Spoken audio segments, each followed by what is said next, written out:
Sa ngalan ng Ama at ng Anak at ng Espiritu Santo, Amen. ang pagpapala ng ating Panginoong Hesukristo, ang pag-ibig ng Diyos Ama, at ang pakikipagkaisa ng Espiritu Santo naway sumainyong lahat. At sumaiyo rin. Upang tayo ay maging marapat gumanap sa banal na pagdiriwang, aminin natin at pagsisihan ang ating mga kasalanan. Inaamin ko sa makapangyarihang Diyos at sa inyo mga kapatid, na lubha akong nagkasala sa isip, sa salita at sa gawa, at sa aking pagkukulang. Kaya isinasamo ko sa mahal na Birheng Maria, sa lahat ng mga anghel at mga banal, at sa inyo mga kapatid, na ako'y panalangin sa Panginoong ating Diyos. Kawaan tayo na makapangyarihang Diyos, patawarin tayo sa ating mga kasalanan at patnubayan tayo sa buhay na walang hanggan. Amen. Panginoon, kaawaan mo kami. Panginoon, kaawaan mo kami. Kristo, kaawaan mo kami. Kristo, kaawaan mo kami. Panginoon, kaawaan mo kami. Panginoon, kaawaan mo kami. Manalangin tayo. Ama naming makapangyarihan, nililingap mo ang mga walang inaasahan kundi ikaw. Hindi maidarangal at hindi magiging banal ang sinumang sa iyo'y napapawalay. Dagdagan mo ang iyong kagandahang loob sa amin upang sa iyong pamumuno at pangangasiwang magiliw, mapakinabangan namin ang mga biyaya mo sa lupa bilang pagkakamit na namin sa makalangit mong pagpapala sa pamamagitan ni Jesucristo kasama ng Espiritu Santo magpasawalang hanggan. Amen. Magsiupo ang lahat.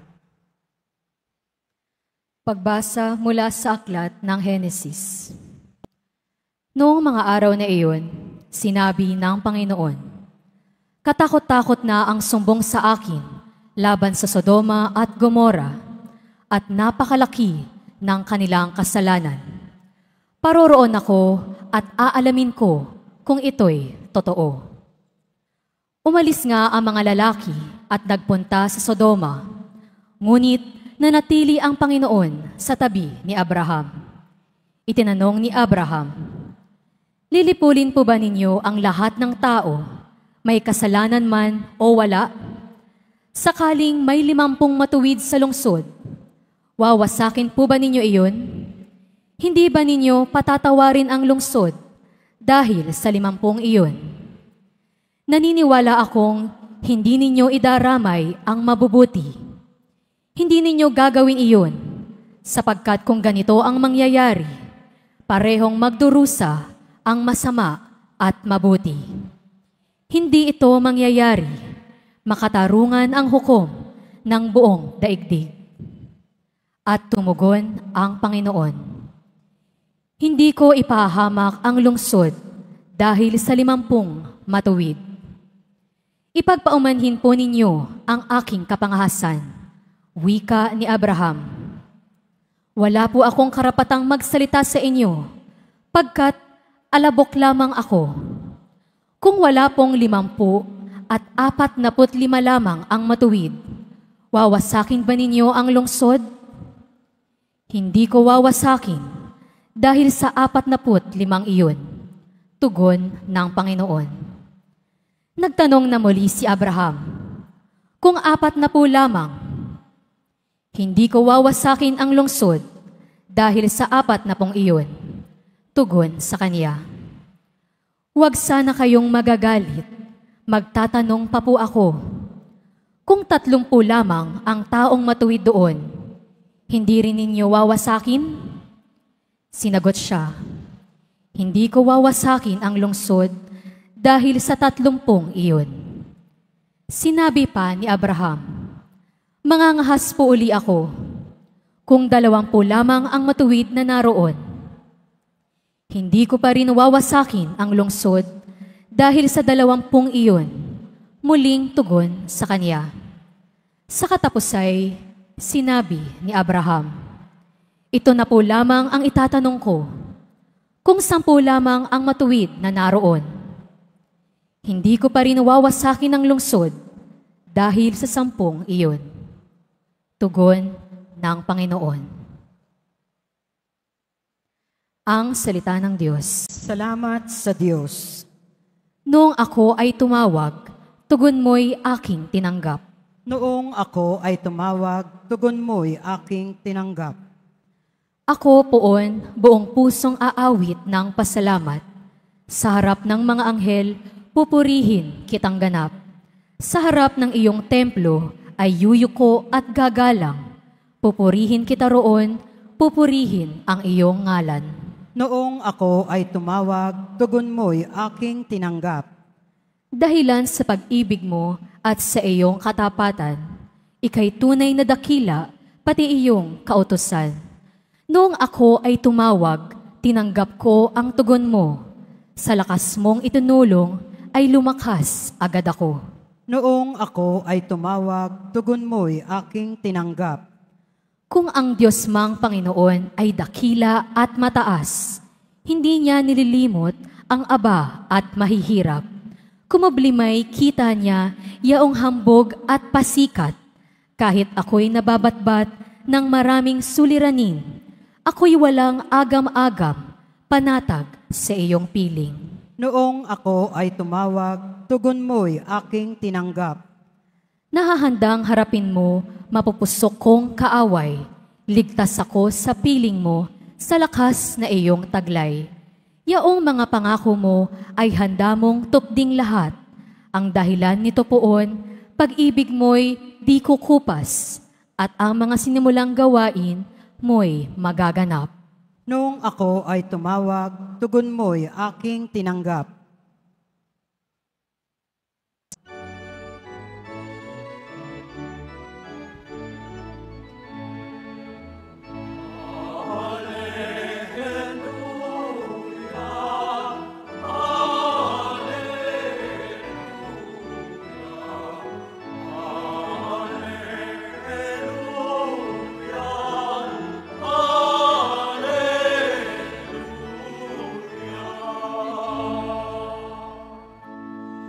Espiritu ng Diyos Anak ay siyang ating tinanggap. Ng Diyos Ama'y matawag.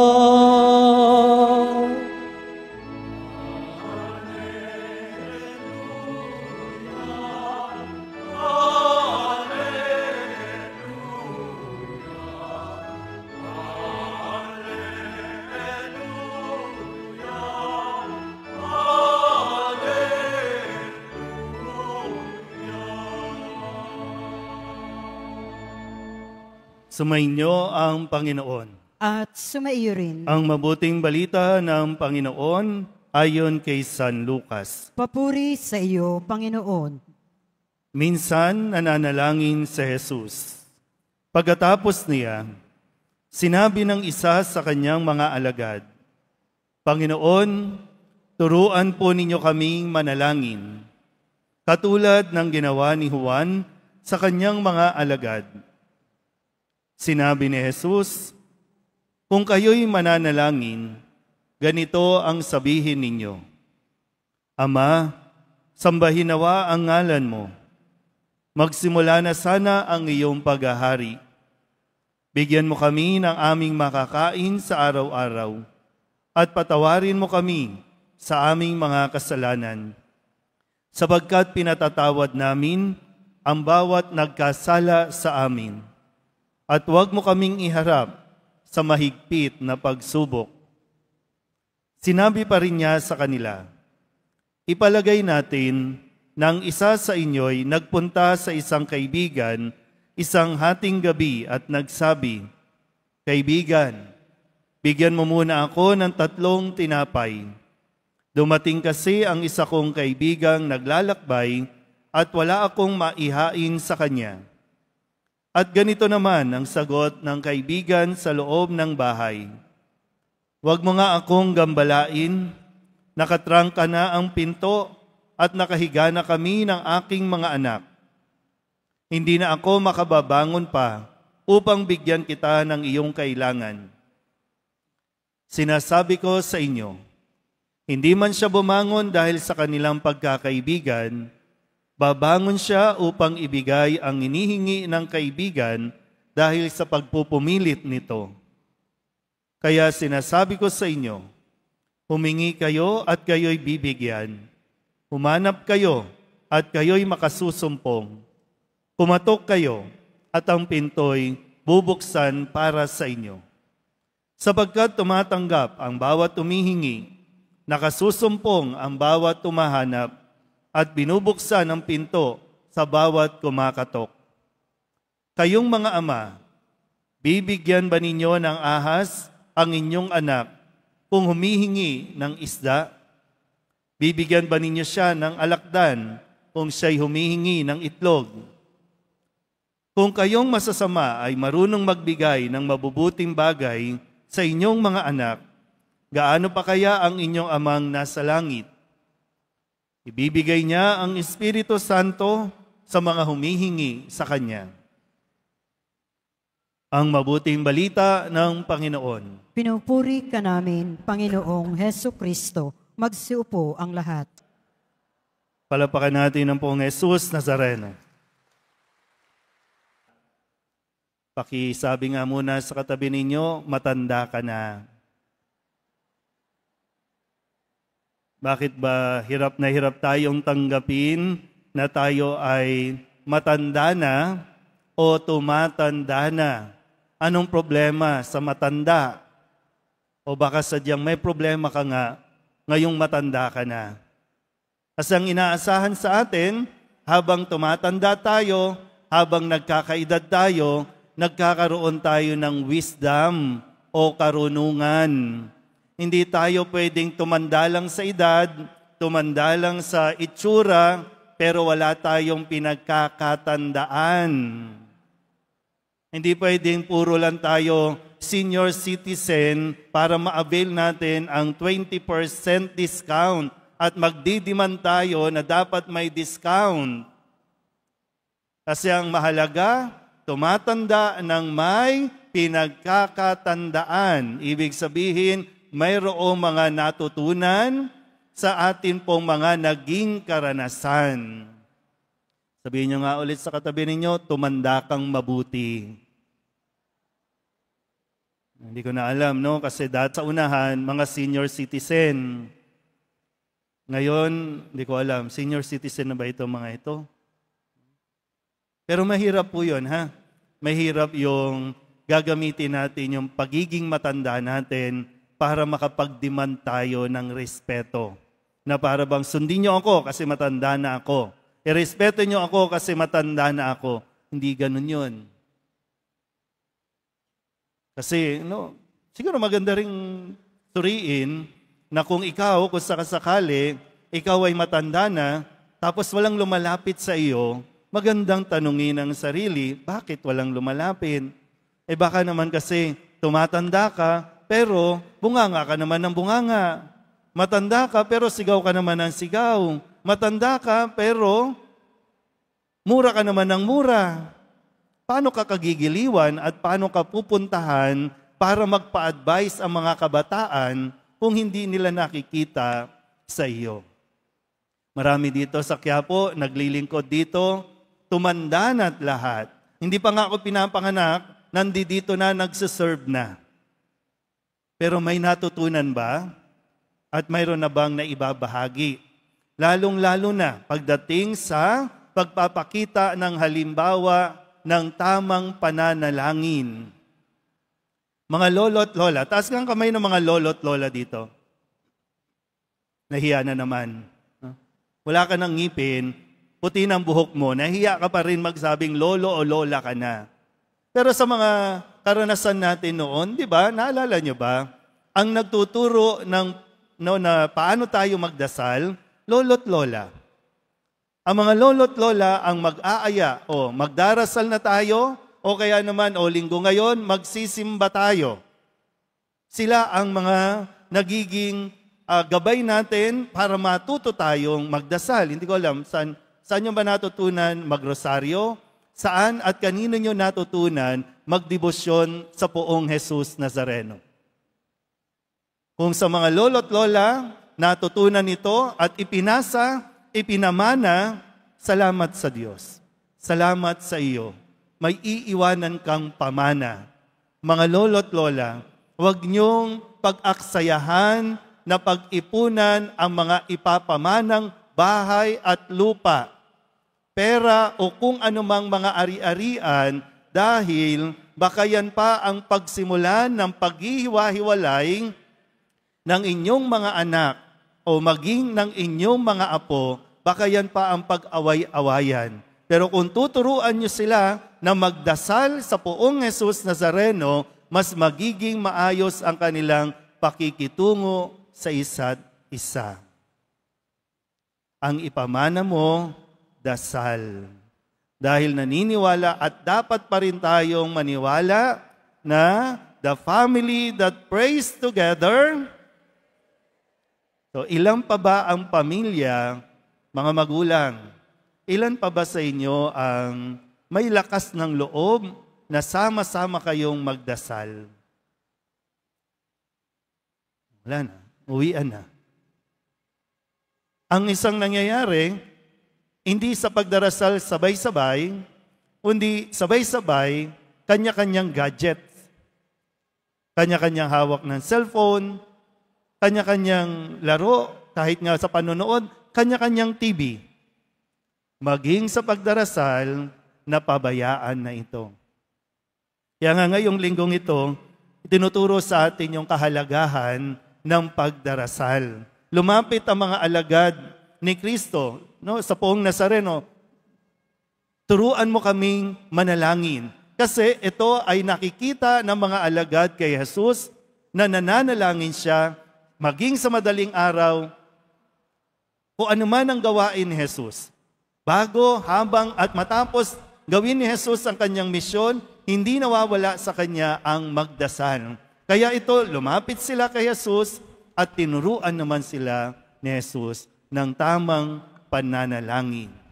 I'm sure lahat kayo may dinadasal sa Poong Jesus Nazareno. Sabihin nyo nga sa katabi ninyo, i-push mo lang yan. Push mo lang ng i-push. Di ba? Ano nangyari sa unang pagbasa? Sa aklat ng Genesis. Itong si Abraham.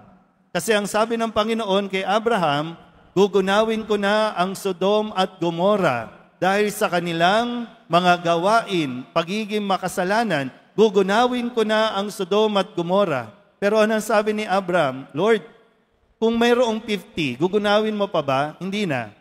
Kung may 40, hindi na. Kung 30, 20, hindi na. O huli na lang, Lord. Kung may 10, gugunawin mo pa ba? Hindi na. So, push lang ng push. Para pakinggan ka at para ibigay sa iyo ng Panginoon yung hinihiling mo kung yan ay para sa iyo. Nagkataon lang, wala pa sa 10 ang matino doon sa Sodom at Gomora, kaya nangyari ang hindi dapat mangyari, ang maparusahan ang mga taga-Sodom at Gomora. Pangalawa, sa ating pong narinig na ebanghelyo, mahalaga po na ini-establish natin yung ating relasyon.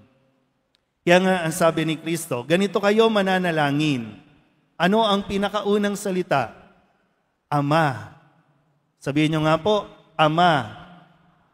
So, ini-establish yung relasyon. Kasi mas magiging magaang, mas magiging madali kung lalapit tayo sa ating Panginoon bilang mga anak at siya ay tatawagin nating Ama. Pero mo sabi ni Kristo, Ama, sambahin nawa ang ngalan mo.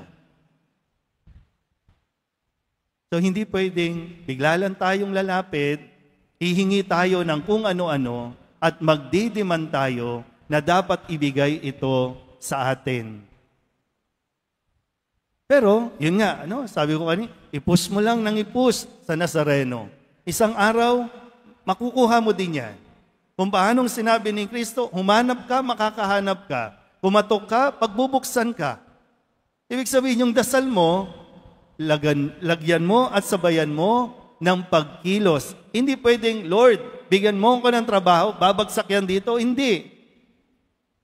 Karamihan nga sa atin dito, ang lumalapit, nagdadala ng inyong mga passport, mga papeles, at kung ano-ano pa. Kahit nga ballpen, lapis, mag-i-exam bukas, gusto nyong pabasbasan kasi gusto nyong magkatrabaho. Nakailang balik ka dito at isang araw, ibinigay sa iyo ng Nazareno. Pero kadalasan naman, nakakalimutan naman natin magpasalamat. Nakakalimutan naman nating pahalagahan yung ibinigay sa atin o tinugon na panalangin sa atin. Huwag mong sayangin. Pinagpaguran mo yan.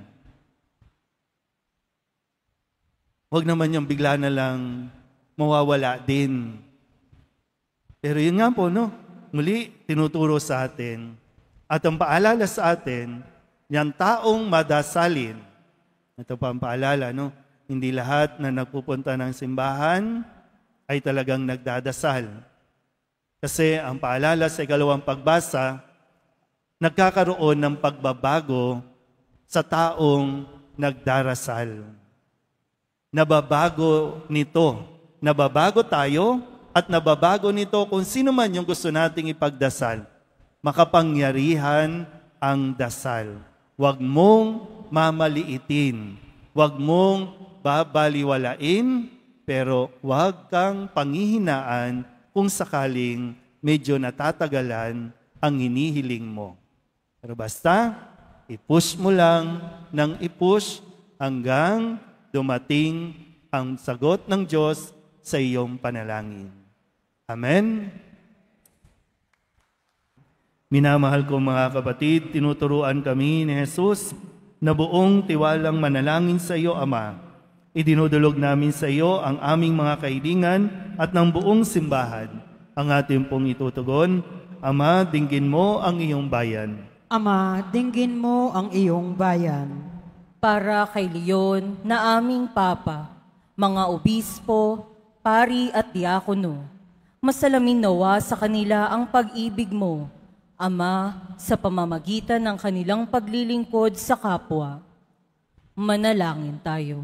Ama, dinggin mo ang iyong bayan. Para sa mga pinuno ng aming bayan, magsilbi nawa bilang mga tagapangalaga at tagapagtanggol ng mga dukha, mahihina at walang tinig sa lipunan. Manalangin tayo. Ama, dinggin mo ang iyong bayan. Para sa mga pinanghihinaan ng loob, sanhi ng mga pagsubok at problema, manatiling bukas nawa ang kanilang puso sa kabila ng mga suliranin, sapagkat ikaw, Ama, ay sumasa kanila. Manalangin tayo. Ama, dinggin mo ang iyong bayan.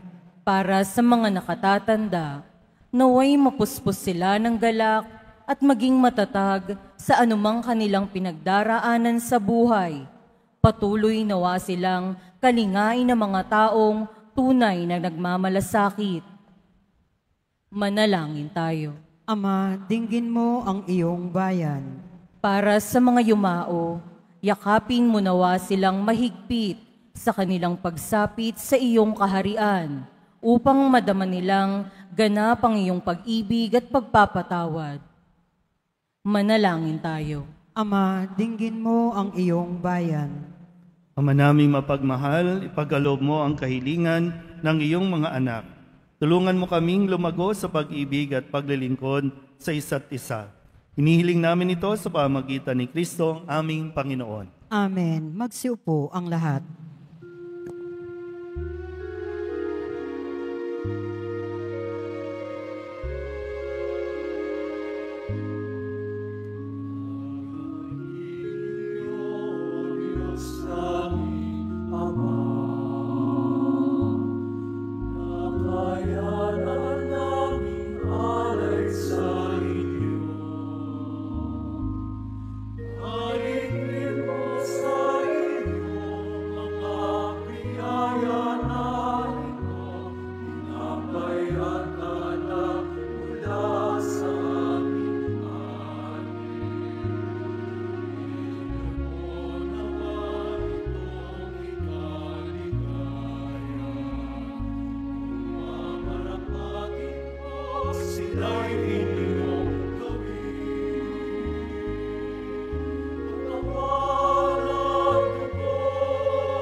Magsitayo po ang lahat.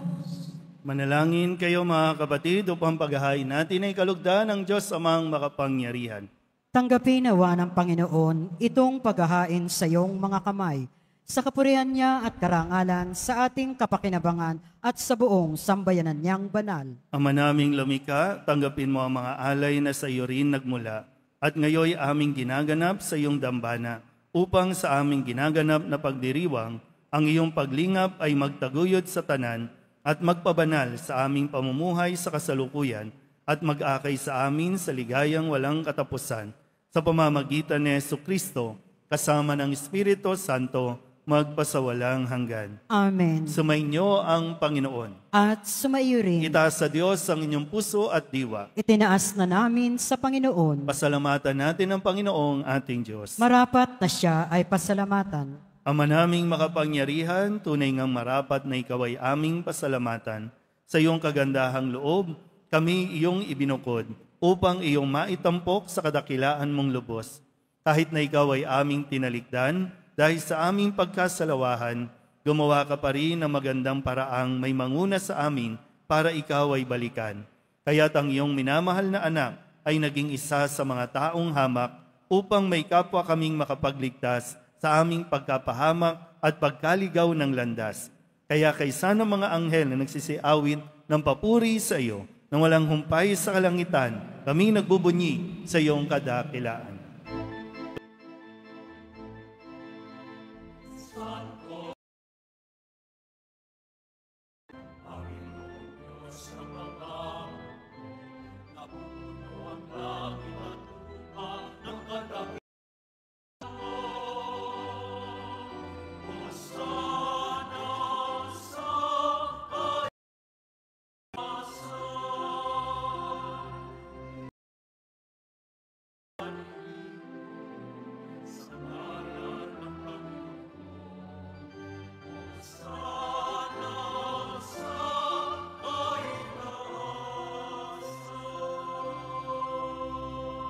Magsiluhod po ang lahat. Ama naming banal, ikaw ang bukal ng tanang kabanalan. Kaya't sa pamamagitan ng iyong Espiritu, gawin mong banal ang mga kaloob na ito upang para sa aming maging katawan at dugo ng aming Panginoong Jesucristo. Bago niya pinagtiis ang kusang loob na maging handog, inawakan niya ang tinapay, pinasalamatan kaniya, pinaghati-hati niya iyon, iniabot sa kanyang mga alagad at sinabi, "Tanggapin ninyong lahat ito at kanin, ito ang aking katawan na ihahandog para sa inyo."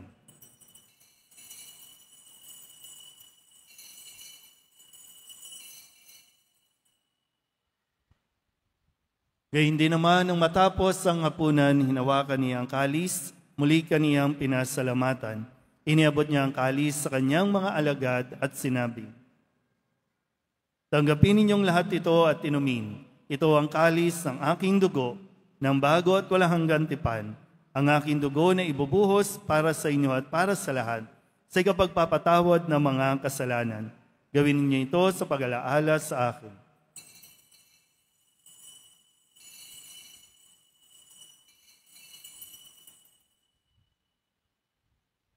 Magsitayo po ang lahat. Ipagbunyi natin ang misteryo ng pananampalataya. Si Kristo'y namatay, si Kristo'y nabuhay, si Kristo'y babalik sa wakas ng panahon. Ama, ginagawa namin ngayon ang pag-alaala sa pagkamatay at muling pagkabuhay ng iyong anak. Kaya tiniaalay namin sa iyo ang tinapay na nagbibigay buhay at ang kalis na nagkakaloob ng kaligtasan. Kami napapasalamat dahil kami iyong minarapat na tumayo sa harap mo para maglingkod sa iyo. Isinasamo namin kami magsasalo-salo sa katawan at dugo ni Kristo ay mabuklod sa pagkakaisa sa pamamagitan ng Espiritu Santo. Ama, lingapin mo ang iyong simbahang laganap sa buong daigdig. Puspusin mo kami sa pag-ibig kaysa ni Leon na aming Papa at ni Jose na aming Obispo at ng Tanang Kaparian. Alalahanin mo rin ang mga kapatid naming nahimlay na may pag-asang sila'y muling mabubuhay, gayon din ang lahat ng mga pumanaw. Kawaan mo sila at patuloyin sa iyong kaliwanagan. Kawaan mo at pagindapating kaming lahat na makasalo sa iyong buhay na walang wakas. kaysa ng mahal na Birheng Maria na ina ng Diyos, ng kabiyak ng puso niyang si San Jose, kaysa ng mga apostol at ng lahat ng mga banal na namuhay dito sa daigdig ng kalugod-lugod sa iyo, may pagdiwang nawa namin ang pagpupuri sa ikararangal mo sa pamamagitan ng iyong anak na aming Panginoong Hesus Kristo. Sa pamamagitan ni Kristo, kasama niya at sa Kanya, ang lahat ng parangal at papuri ay sa iyo, Diyos Amang makapangyarihan, kasama ng Espiritu Santo, magpasawalang hanggan.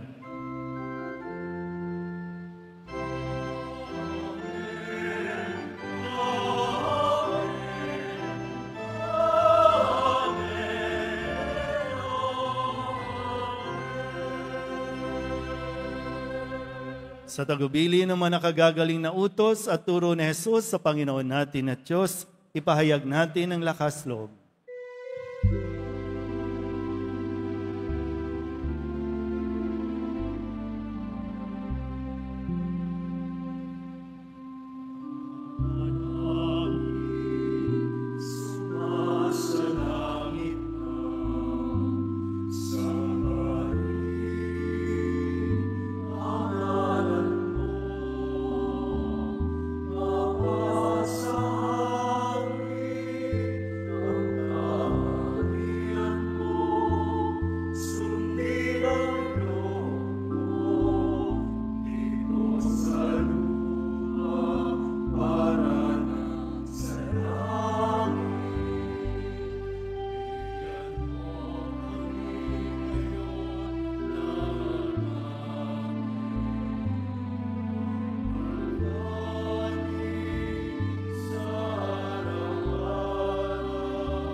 Hinihiling namin kami iadya sa lahat ng masama, pagkalooban ng kapayapaan araw-araw, iligtas sa kasalanan at ilayo sa lahat ng kapahamakan, samantalang aming pinananabikan ang dakilang araw ng pagpapahayag ng tagapagligtas naming si Jesucristo. Sapagkat iyo ang kaharian at ang kapangyarihan at ang kapurihan magpakailanman. Amen. Panginoong Jesucristo, sinabi mo sa iyong mga apostol, kapayapaan ang iniiwan ko sa inyo, ang aking kapayapaan ang binibigay ko sa inyo. Tunghayan mo ang aming pananampalataya at huwag ang aming mga pagkakasala. Pagkalooban mo kami ng kapayapaan at pagkakaisa ayon sa iyong kalooban, kasama ng Espiritu Santo, magpasawalang hanggan. Amen. Ang kapayapaan ng Panginoon ay laging sumainyo. At sumaiyo rin. Magbigayan tayo ng kapayapaan sa isa't isa.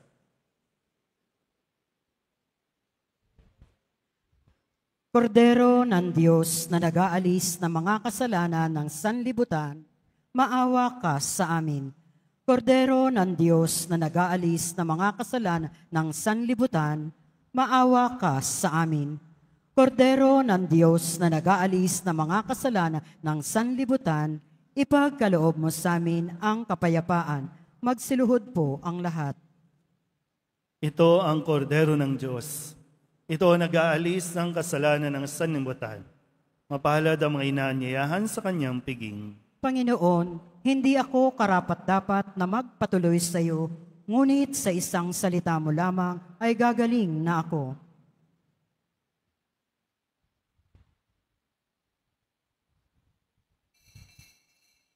Para sa lahat ng tatanggap ng banal na komunyon, sasagot po tayo ng amen pagkasabi ng pari o lay minister ng katawan ni Kristo at isubo agad sa bibig bago umalis sa harapan ng pari o lay minister Sumunod po tayo.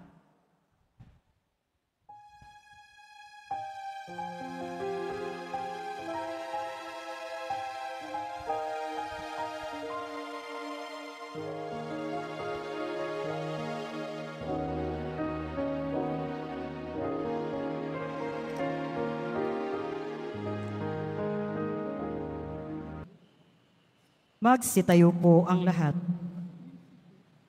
Manalangin tayo. Ama naming mapagmahal, pinagsaluhan namin sa banal na pakikinabang ang alaalang walang kupas ng iyong anak na nag-alay ng sarili niyang buhay para sa aming kaligtasan. Ipagkaloob mong ito ay magdulot ng pag-unlad sa ipinamana niya sa aming pagliligtas bilang tagapamagitan kasama ng Espiritu Santo magpasawalang hanggan. Amen. Sumainyo ang Panginoon. At sumaiyo rin. Panalangin ang pagbabasbas. Mahal na poong Jesus Nazareno, inihayag mo sa pamamagitan ng krus ang walang maliw na pag-ibig ng Diyos sa sangkatauhan. Pakinggan mo ang kahilingan, lalo na para sa mga nangangailangan ng iyong tulong at awa.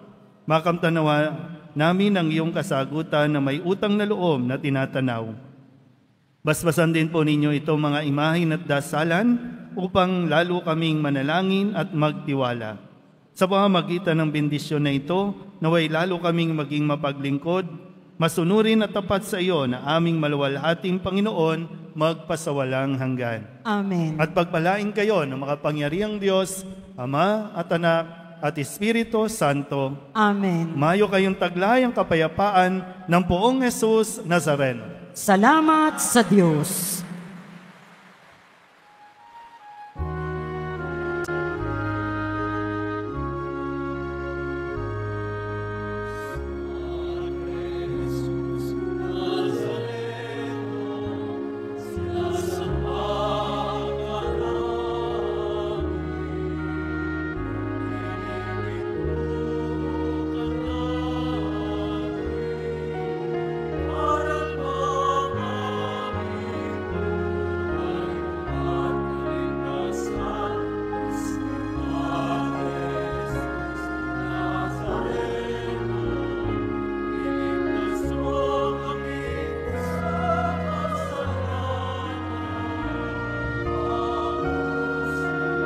Amen.